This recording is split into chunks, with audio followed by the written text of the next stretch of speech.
नमस्कार, मैं Shreya digital India news में आप सभी का स्वागत है। बढ़ते आज की खबरों की ओर। फ्रांस के राष्ट्रपति ने पीएम मोदी के साथ साझा की एआई पोस्ट। फ्रांस के राष्ट्रपति इमैनुअल मैक्रो ने प्रधानमंत्री नरेंद्र मोदी के साथ एक एआई से तैयार तस्वीर साझा कर वैश्विक तकनीकी मंच इंडिया एआई इम्पैक्ट समिट 2026 को लेकर उत्साह जाहिर किया है।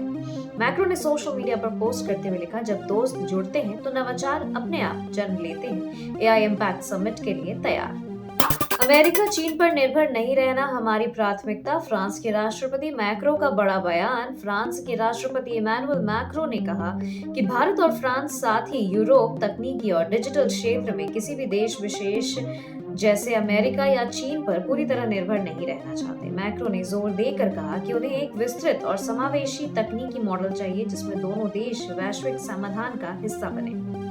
स्पेन और फिनलैंड के राष्ट्राध्यक्ष से मिले पीएम मोदी। प्रधानमंत्री नरेंद्र मोदी ने बुधवार को स्पेन के राष्ट्रपति पेड्रो सांचेज और फिनलैंड के प्रधानमंत्री पेटेरी ओर्पो के साथ अलग अलग बैठकें की। इस दौरान उन्होंने भारत यूरोपियन यूनियन मुक्त व्यापार समझौता को भारत यूरोप संबंधों में स्वर्ण युग लाने वाला बताया। प्रधानमंत्री मोदी ने कहा कि स्पेन के राष्ट्रपति के साथ हुई बैठक में दोनों देशों के बीच दोस्ती बढ़ाने, खासकर रक्षा, सुरक्षा और तकनीकी के क्षेत्रों में सहयोग पर चर्चा हुई। जनता कार्यकर्ताओं में भरोसा पैदा करना भाजपा की सबसे बड़ी चुनौती। भाजपा नेता मानते हैं कि पश्चिम बंगाल में इस बार ममता बनर्जी के लिए जबरदस्त सत्ता विरोधी लहर है।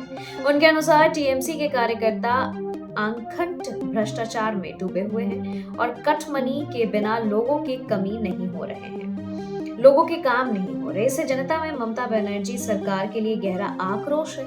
लेकिन यह आक्रोश वोट में तभी बदलेगा जब जनता को यह भरोसा हो कि चुनाव के बाद भाजपा सत्ता में आएगी या उनको राजनीतिक प्रतिशोध का सामना नहीं करना पड़ेगा। भाजपा लोगों के मन में यही भरोसा पैदा करना चाहती है।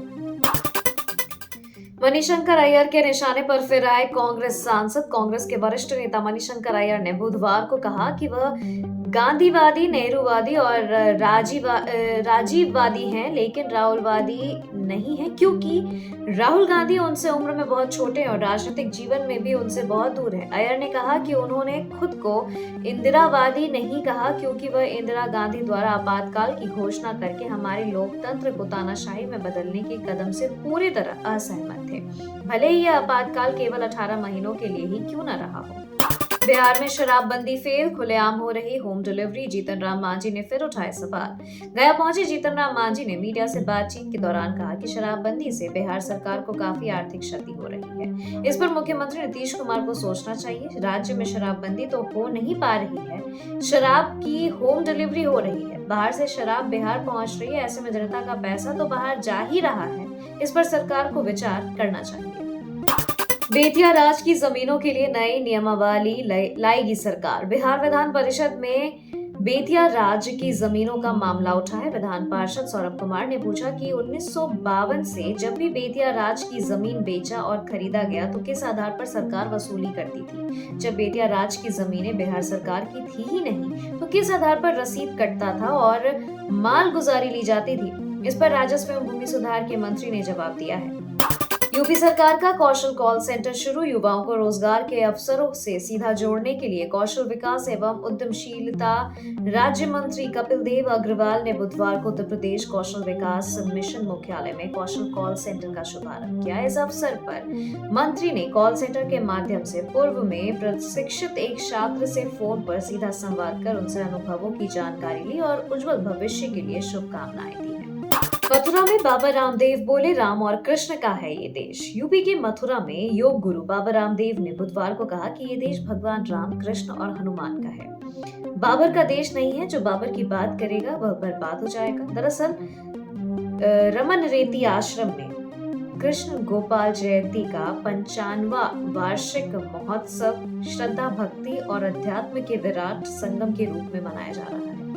महावन क्षेत्र स्थित इस प्रसिद्ध आश्रम में आयोजित धार्मिक महाकुंभ में देश भर से संत, महात्मा और हजारों श्रद्धालु जुटे, जिससे पूरे क्षेत्र में आस्था और सलाब उमड़ पड़ा। इसी में शामिल होने बाबा रामदेव आए थे, जिन्होंने अपनी बातें रखी। दिल्ली में सुधरेगी पानी सीवर की सप्लाई, सीएम ने लॉन्च की 2100 करोड़ की परियोजनाएं। दिल्ली के मुख्यमंत्री रेखा गुप्ता ने बुधवार को पश्चिमी दिल्ली स्थित टोडापुर के रामलीला मैदान में दिल्ली जल बोर्ड की 2100 करोड़ रुपए से अधिक की परियोजनाओं का उद्घाटन और शिलान्यास किया है।